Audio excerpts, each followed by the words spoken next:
tarde, meu nome é Iago, eu sou engenheiro de software no Nubank. Tem alguém que não conhece o Nubank? Tá, antes de começar eu vou tentar dar um pouco de contexto, de tipo, um pouco de tamanho e como acontecem as coisas no dia a dia. A gente, recentemente não, mas a gente vem passando por uma onda de crescimento grande.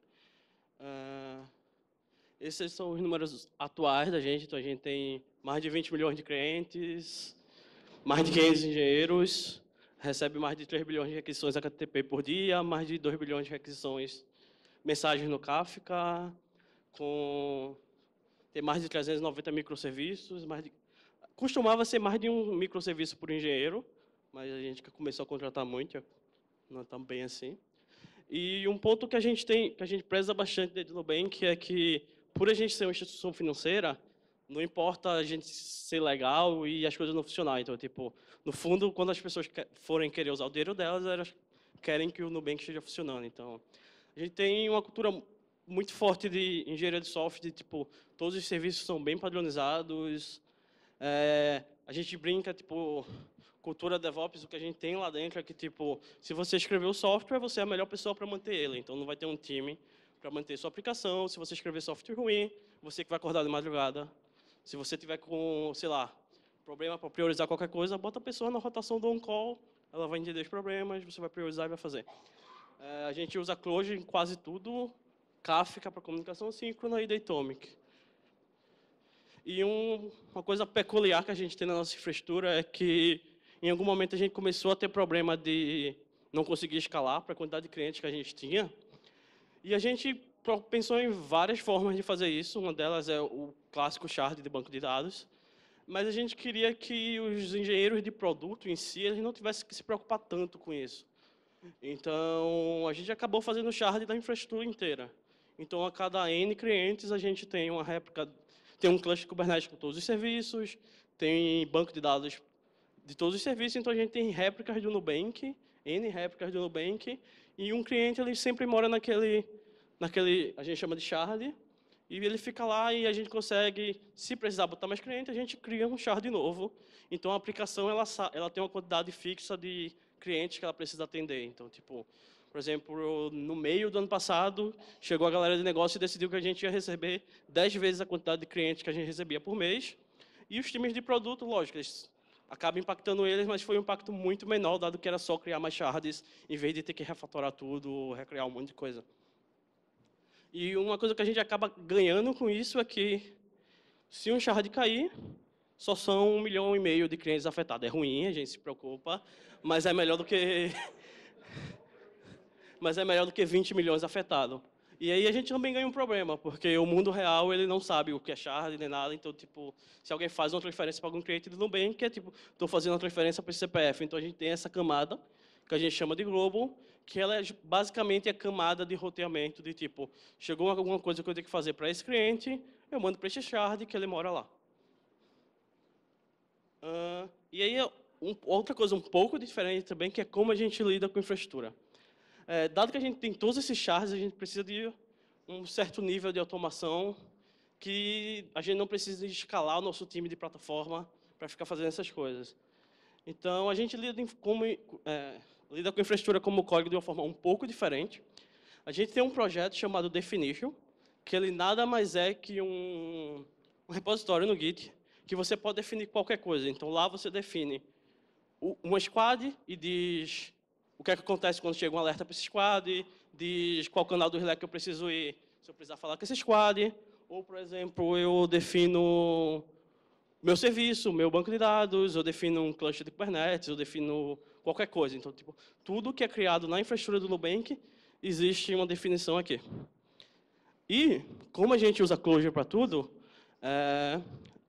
e também para dizer que a gente não escreve YAML, a gente escreve EDN, que é um mapa, você pode considerar isso aqui um JSON, que são definições das coisas dentro do Nubank. Então, a gente tem, tipo, a definição de um etcd, que você pode dizer nome, versão, tamanho, onde vai rodar.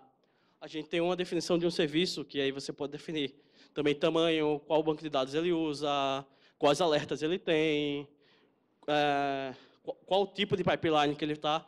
Se você vê ali em pipeline, você define o tipo e define que ele vai rodar em produção e que ele vai automático para a produção. E nosso tooling de infraestrutura já cria tudo, já cria pipeline, já roda os testes, já vai para a produção automático. Um ponto legal, o Ike falou sobre as métricas do Accelerator. Eu ia mostrar, mas eu não sabia se eu podia mostrar, então eu só olhei. A gente tem um dash interno com todas essas métricas. E eu acho que a gente faz, em média, 90 deploy por dia. E, de novo, a gente precisa ter consistência em tudo, nada pode ficar fora, esse tipo de coisa. Também dá para definir um banco de dados, dá para, sei lá, definir flag de JVM, qualquer coisa do tipo. E, dado que a gente tem esse repositório que é a fonte da verdade, onde tudo é definido, a gente tem uma ferramenta chamada Nimbus, que é essa ferramenta, esse quadradinho aqui de deploy, que ele consegue ler esses EDN. Esse EDN, no final das contas, a pipeline desse repositório, ele pega esses arquivos e exporta para S3. Então, lá no S3 a gente tem em formato EDN, a gente tem em formato JSON, porque é mais fácil em passear em algumas coisas. E essa ferramenta, ela lê esse definition, essa ferramenta também é escrita em Clojure, ela lê esse definition, gera o CloudFormation do que ele precisa criar e aplica para nosso provedor de nuvem, que no caso é a AWS.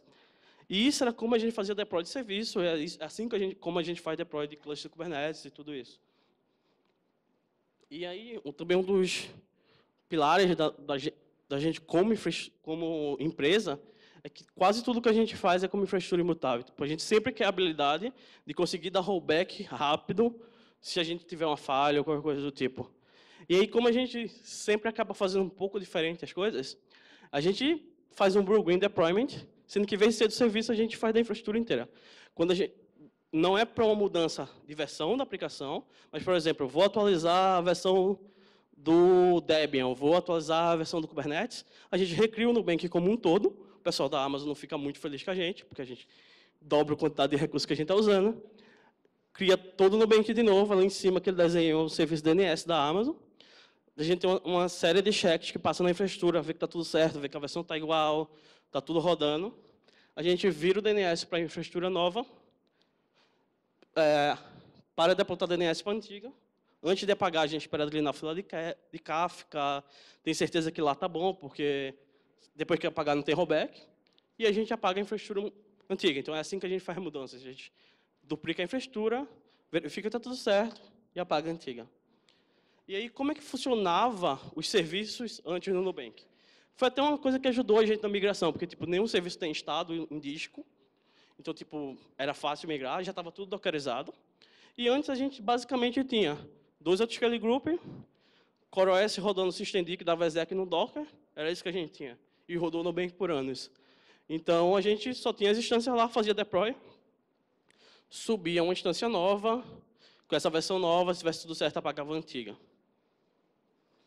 E aí, o que a gente mais tinha de problema era que, como a gente roda em São Paulo, a gente acabava que tinha instância que estava faltando, tinha tipo que não estava lá, e aí era uma abstração que o desenvolvedor final ele precisava lidar, qual tipo de instância tem disponível na zona naquele momento que ele está fazendo deploy. Teve vários problemas por conta disso.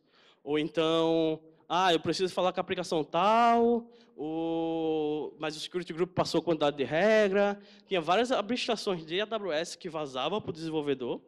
E o tempo de deploy era grande, porque além da JVM subir, tinha o tempo da máquina subir, tinha várias coisas que precisavam subir.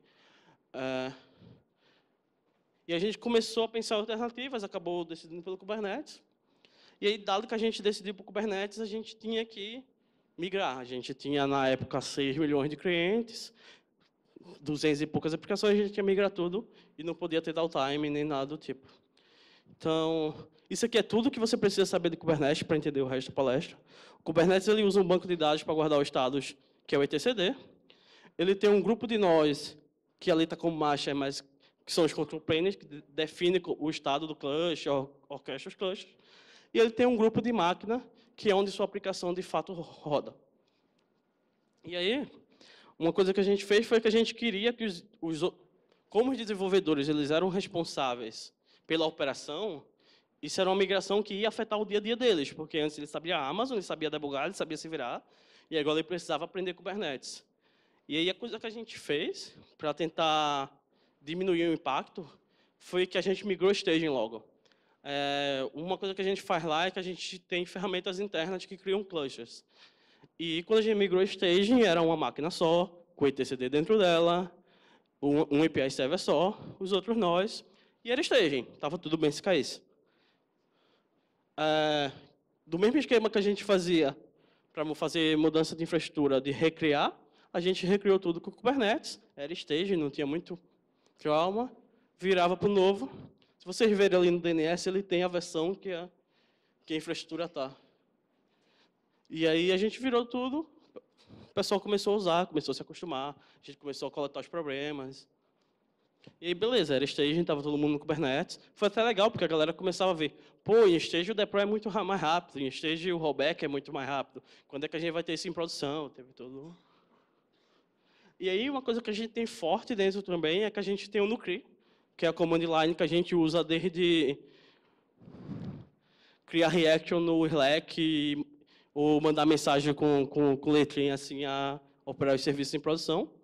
E a gente tinha o no service, que era um comando que fazia bastante coisa em produção.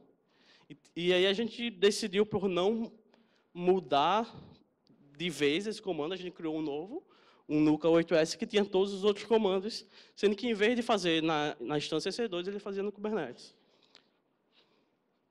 E aí a gente passou acho que uns 6 meses melhorando o provisionamento de cluster, fazendo com HA. Várias vezes a gente achava que estava HA, e quando sempre tinha um problema, a gente descobria que não era tão HA assim, caía um marcha, caía tudo, tinha todos esses problemas.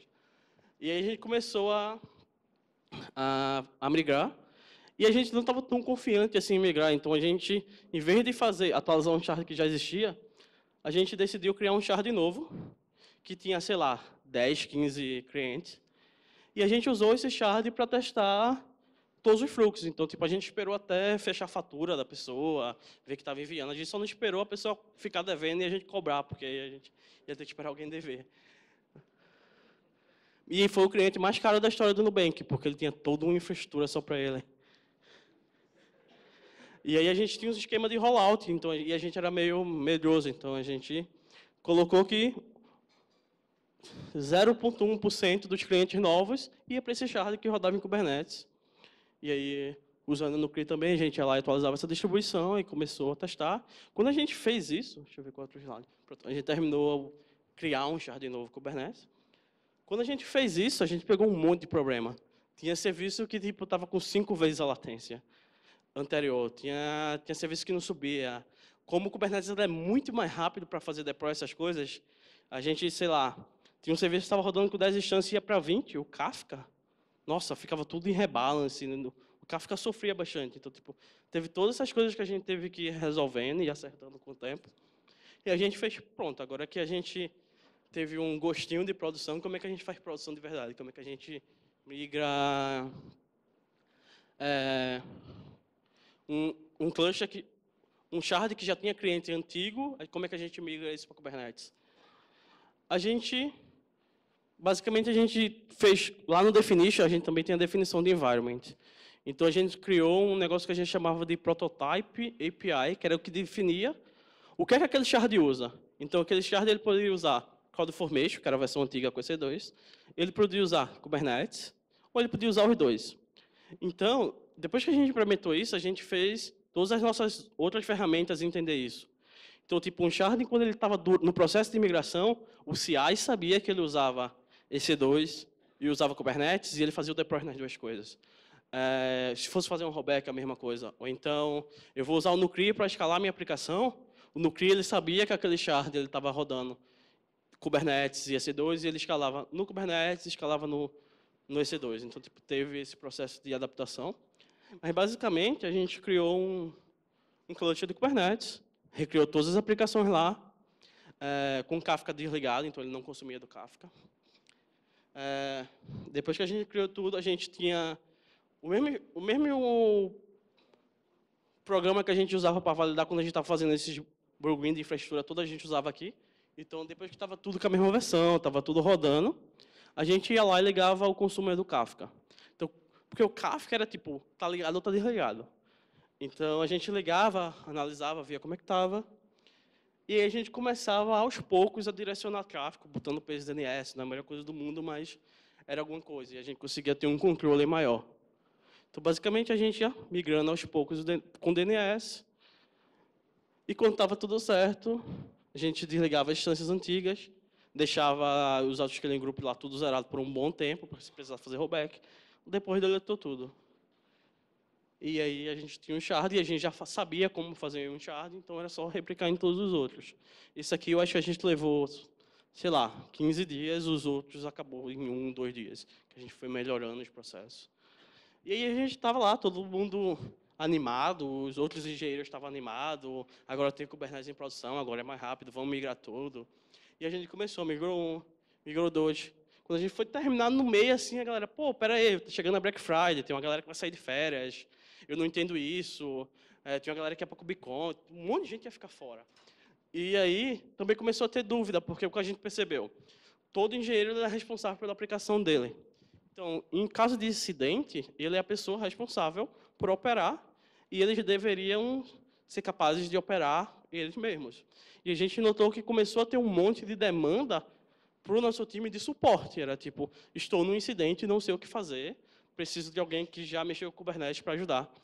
E aí a gente viu que as pessoas que adotaram primeiro, eles começaram a ajudar os outros engenheiros também. Então, e começou a surgir um monte de dúvida. Então a gente pegou essa galera que tinha adotado Kubernetes antes e começou a espalhar eles em outras squads para ir ajudando temporariamente. A gente começou a colher o feedback da engenharia de tipo o quão confortável você está de eu migrar todos os seus serviços para Kubernetes e esperar isso estar num nível aceitável antes de terminar a migração. A gente fez vários treinamentos internos, criou que antes era um negócio muito tocado pelo nosso time, a gente criou uma guilda e aí todo mundo conseguia interagir e ajudar, porque tipo, como a gente teve problema de performance, tipo, era um trabalho que a gente tinha que fazer muito em conjunto com os outros desenvolvedores também. E aí isso era um exemplo de pesquisa que a gente passava, tipo, não consigo utilizar o tool interno que interage com o clutch, isso é um sinal ruim, eu não estou 100% comprado, ou então, eu estou feliz, eu acho que eu consigo fazer tudo, pode migrar. A gente passava isso com a frequência e ia coletando como as pessoas estavam se sentindo. E aí, dado que a gente já tinha uma confiança maior da engenharia, a gente começou a migrar o resto. Então, terminou todos os charts que tinha, todo mundo ficou feliz. E aí, como que é hoje? Hoje não. Um pouco depois da migração, o Kubernetes dentro do Nubank. A gente como usa a ferramenta interna para criar, então a gente tem uma certa liberdade de fazer do jeito que a gente quiser. Então a gente tem um clutch de etcd com 5 nós, e aí a gente tem a habilidade de que se um nó cair, a gente ainda consegue fazer manutenção no outro. A gente tem, dentro de cada Kubernetes, 2 Prometheus, que monitora apenas aquele cluster. A gente usa Kali, e alguns outros plugins. E aí, cada shard ele é um cluster de Kubernetes, um cluster de Kafka, um cluster de Zookeeper por consequência, e todos os bancos de dados daquele serviço. E aí a gente tem um shard, que é o de monitoramento, que lá tem Grafana, Thanos, Alert Manager, e ele conecta em todos esses clusters, e aí você tem um ponto central para criar dashboard, criar alerta. Agora que a gente começou a ter outros países, esse cara ele não fica mais junto do país, ele fica separado e todos os países se conectam nele. Tá, e depois da migração?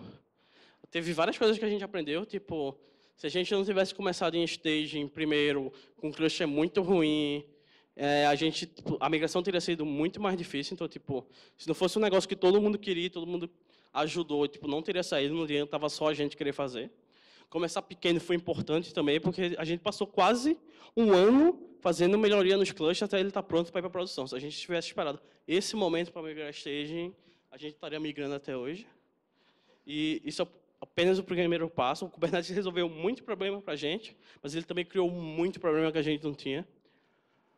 E a gente basicamente tem documentação para quase tudo. E algumas coisas que a gente conseguiu depois da migração, tipo, esse processo de duplicar a infraestrutura, ele tem um custo considerável, porque você está duplicando a quantidade de máquinas que você usa, e a gente tem muito. Então, na época que o Nubank tinha, sei lá, um terço do tamanho que tinha hoje, isso economizava, nesse processo de atualização, US$ 80.000 por vez que a gente praticava isso. Os deploys ficaram 3 vezes mais rápidos, dado que a gente fazia muito deploy, sem uma economia de tempo considerável. E mais do que o deploy ficar mais rápido, o tempo de recuperação desse data era melhor. E o ciclo de desenvolvimento também melhorou bastante. E várias coisas que a gente precisou fazer depois. Tipo, a gente roda Clojure, que é uma linguagem que roda na JVM. E na versão que a gente estava da JVM, ele não lidava tão bem com o container, a gente acabou tendo que fazer bump de versão. A gente não tinha um controle tão grande de recurso, a gente, em algum momento, começou a usar spotinhos para tentar economizar. Teve o problema do Kafka. Isso só para dar uma noção em geral de timeline, tipo, a gente começou em abril de 2018, migrando staging. Em junho, a gente começou a pensar em um plano de migração. Em julho, a gente criou o primeiro shard com um cliente novo. E a gente sempre tinha um passo grande desse, fazer uma retrospectiva, ver tudo que deu errado, para melhorar para o próximo. Em setembro, a gente migrou o primeiro shard com o cliente. Em outubro, a gente migrou mais 4 shards. Em novembro, a gente focou em treinamento interno, tanto em treinamento dado pelo nosso time, como treinamento dado por outras empresas. Em dezembro, estava todo mundo de férias. Em janeiro, a gente voltou e migrou os outros 2 shards. Porque, para a gente, o mais crítico era migrar o global, que é quem faz esse roteamento. Então, tipo, ele fora afetava muita coisa. E é isso, a gente está sempre contratando, se alguém tiver interesse. Eu tenho bastante tempo, então se alguém tiver dúvida...